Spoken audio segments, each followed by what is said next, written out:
Tuhan, pencipta segala yang ada,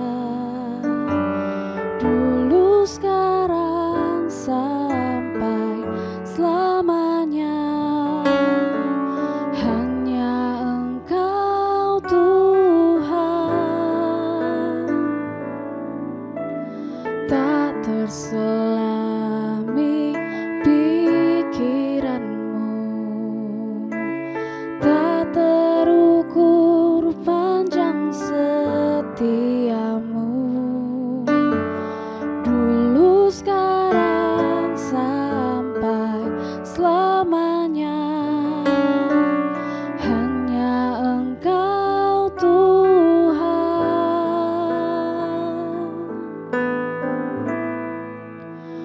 Ku sembah Engkau, Yesus, hanya Engkau, Allah di hidupku. Tiada yang lain, hanya Kau, hanya Engkau Tuhan. Selamanya Kau tetap Allah, walau dunia semua bergoncang, tak tergoyahkan Kau tetap Allah.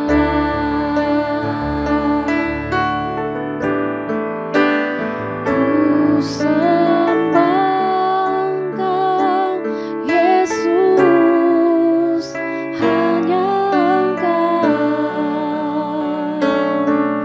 Allah di hidupku. Tiada yang lain, hanya Kau, hanya Engkau Tuhan. Selamanya Kau tetap Allah, walau dunia semua bergoncang,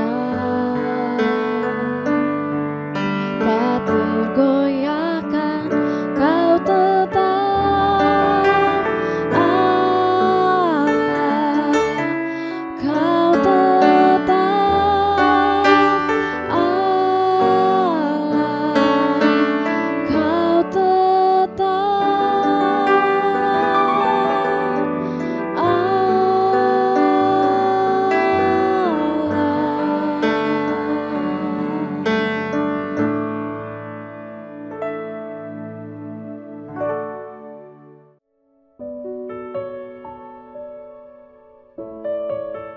Puji Tuhan, Shalom. Kita bertemu lagi dalam renungan firman Tuhan hari ini.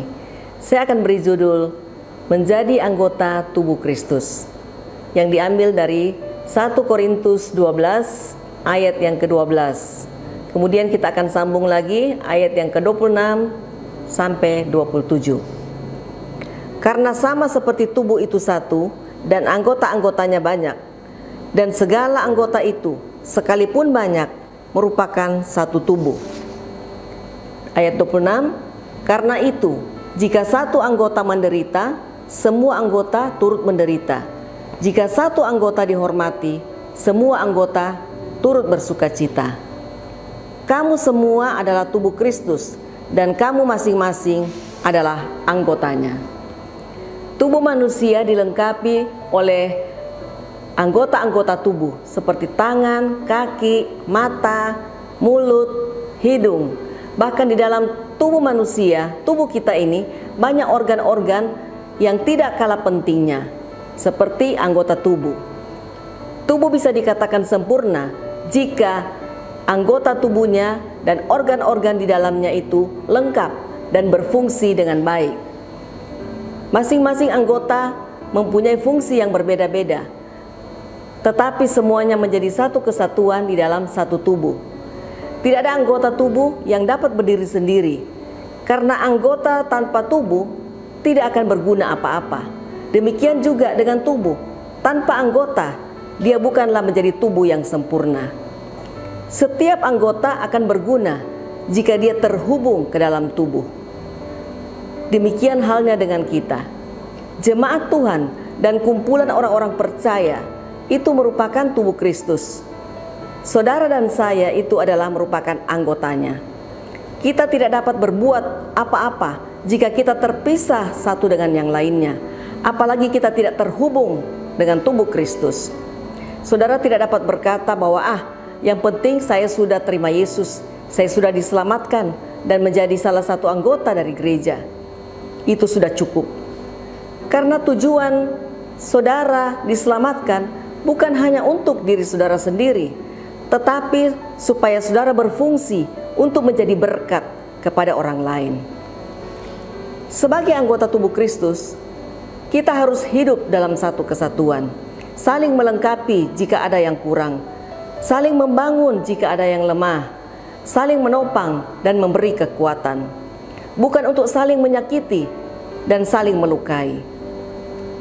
Kita tidak hidup hanya untuk diri sendiri dan tidak punya hubungan dengan sesama anak Tuhan, karena kita hidup memerlukan orang lain. Apalagi kita semua adalah satu tubuh, yaitu tubuh Kristus. Jadi apa yang dialami oleh saudara-saudara kita, apakah itu sesuatu yang membahagiakan atau sesuatu yang menyedihkan, kita pun pasti turut untuk merasakannya. Tidak ada yang merasa lebih hebat atau lebih kuat dari yang lainnya. Sebagaimana Tuhan menciptakan anggota tubuh kita dengan fungsi yang berbeda-beda, demikian juga Tuhan menempatkan kita dalam satu komunitas dengan peran yang berbeda-beda pula. Jangan saudara berkata bahwa saya bisa tanpa dia, saya tidak memerlukan orang lain. Ingat saudara, bahwa tanpa orang lain kita ini tidaklah sempurna. Jangan merasa iri dengan apa yang orang lain dapat lakukan, karena Tuhan sudah menetapkan fungsi saudara di tempat yang lain. Kerjakanlah apa saja yang menjadi bagian saudara. Untuk melakukan fungsi kita, maka kita perlukan adalah kesehatian saudara. Dan apakah yang dapat menyatukan kita? Kita akan baca dalam Kolose 3 ayat yang ke-14b. Kolose 3 ayat 14b. Kenakanlah kasih sebagai pengikat yang mempersatukan dan menyempurnakan. Allah adalah kasih. Kasihlah yang dapat menyatukan dan membuat kita dapat melakukan fungsi kita dengan baik. Itu sebabnya kita harus memiliki kasih Yesus dalam hidup kita. Kondisi saat ini adalah waktu-waktu yang sangat tepat untuk kita dapat melakukan peran kita sebagai anggota tubuh Kristus. Begitu banyak orang di luar sana yang memerlukan pertolongan, tetapi banyak juga anak-anak Tuhan yang menutup diri dan hanya berfokus kepada dirinya sendiri. Saudara, kasih itu tidak melulu berbicara soal materi, tetapi kita dapat memberikan perhatian, dukungan semangat, topangan doa kepada saudara-saudara kita. Mereka itu sangat memerlukan, mereka sangat dikuatkan, mereka sangat dihiburkan, dan mereka itu tidak merasa seorang diri saja, karena ada anak-anak Tuhan yang mempunyai kasih dan kepedulian. Syukur kepada Tuhan bahwa gereja kita sudah mengambil bagian melalui saudara dalam membantu saudara-saudara kita yang lain yang lagi isoman. Ini adalah bentuk kesehatian saudara. Menjelang hari ulang tahun kemerdekaan Indonesia yang ke-76, marilah kita semakin mempererat persatuan dan persaudaraan sebagai suatu bangsa, dan terlebih lagi sesama anggota tubuh Kristus yang saling melengkapi sehingga menjadi kokoh dan sempurna. Amin buat firman Tuhan. Mari kita berdoa. Terima kasih untuk firman-Mu hari ini Tuhan. Berkati firman-Mu Dan tolong kami Roh Kudus untuk kami dapat melakukan apa yang Engkau mau dalam kehidupan kami. Engkau Tuhan berikan sukacita dan damai sejahtera. Berikan roh yang dapat mempersatukan kami satu dengan yang lain, saling mengasihi dan saling menopang satu dengan yang lain, saling memperdulikan dan saling memperhatikan.